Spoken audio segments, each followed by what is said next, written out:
देख रहे हैं न्यूज़ एबीपी, सबसे पहले सबसे तेज खबर। उत्तर प्रदेश बलिया से।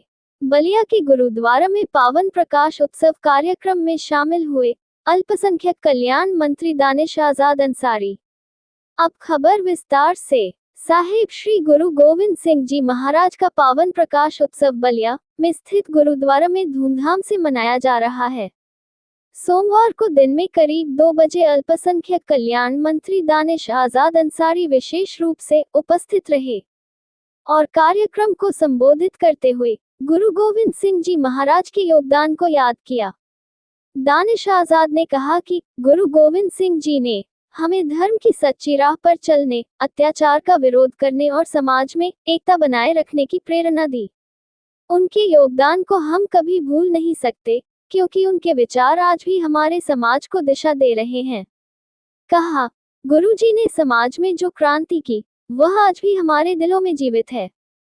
उन्होंने हमें ये सिखाया कि अगर हमें अपने अधिकारों की रक्षा करनी है, तो हमें दृढ़ नायक बनना होगा, बिना किसी डर के।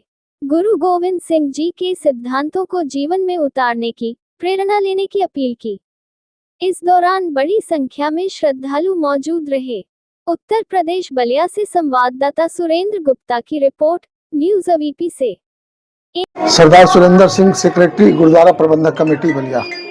सर, बात कर क्या है, कल शोभा यात्रा निकाला गया और शोभा यात्रा में इस बार क्या कुछ अलग दिखा? शोभा यात्रा हर विगत वर्षों की भांति इस बार भी उसी तरह से हर्षोल्लास के साथ पूरी जनता का सहयोग मिला। बलिया सिख समाज को जनता ने बहुत प्यार दिया और गुरुपुरब को बहुत अच्छे से मनाया।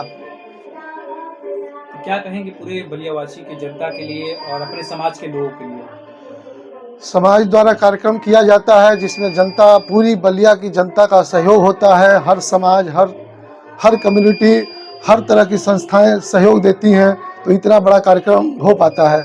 गुरु गोविंद सिंह महाराज का जो सिद्धांत उनका कह लीजिए, या जो उन्होंने उद्देश्य था उनका बलिदान देने का, वो हम अपनी जनता के बीच में एक बताते हैं कि गुरु गोविंद सिंह महाराज ने जो है धर्म की रक्षा के लिए, देश की रक्षा के लिए और मानवता की रक्षा के लिए अपने सर्वस्व दान कर दिया।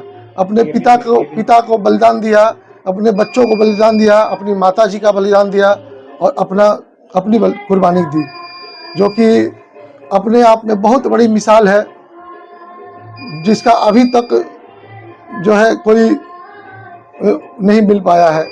जिस तरह आपके समाज के गुरुओं ने हंसते हंसते अपने प्राण को निछावर किया, उनके लिए क्या कहेंगे? लगातार सिलसिला जारी रहा। इससे हमारा कहने का ये है कि सिख धर्म के अपने सिद्धांतों को, अपने उसूलों को भूलना नहीं चाहिए। और जो हमारे गुरुओं ने शिक्षा दी है और जो गुरु हमारे लिए गुरबानी का, गुरु ग्रंथ साहब महाराज में एक जीने की शैली कह लीजिए, या फिर एक आर्ट ऑफ लिविंग का जो असली सिद्धांत है गुरु ग्रंथ साहब जी महाराज में दिया गया है, उसको हमारे हर सिख भाई को, हर गुरु ग्रंथ साहब को मानने वाले को अपने जीवन में अनुसरण करना चाहिए। मैं इंद्रपाल सिंह, गुरुद्वारा प्रबंधक कमेटी से। आज जिस तरह का शोभा यात्रा निकाला गया प्रकाश उत्सव को शुरू से, आज किस तरह का कार्यक्रम है और क्या क्या आज कार्यक्रम रखा गया? ये हमारे श्री गुरु गोविंद सिंह महाराज के प्रकाश पर्व पे जन्मोत्सव जिसको कहते हैं, उसके उपलक्ष्य में हम लोग ये मतलब भजन गायन करके और समाज को एक तरह से जोड़ने का कार्य और गुरुजी का आशीर्वाद लेने का कार्य सारे नगरवासी के सहयोग से हो रहा है। जिस तरह बात की जाए, आप लोग ये पावन यात्रा में हर धर्म के लोग इसमें इन्वॉल्व थे।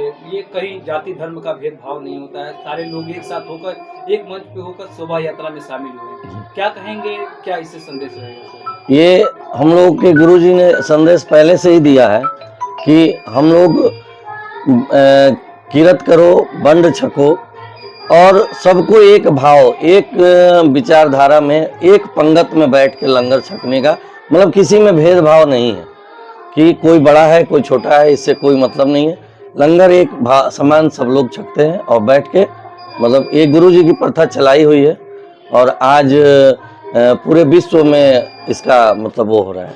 मतलब बात की जाए जिस तरह बलिया में ये शोभा यात्रा निकलता है, उसी प्रकार स्वर्ण मंदिर भी है और पटना में भी, तो क्या उन तारीख उन लोगों का कब निकलता है और क्या उन ये तो पटना साहब में भी सेम डे होता है, जैसे हमारे यहाँ आज निकला, तो हम लोग पटना साहब के डेट पे ही अनुसरण करके हम लोग मनाते हैं, डेट यही रहता है।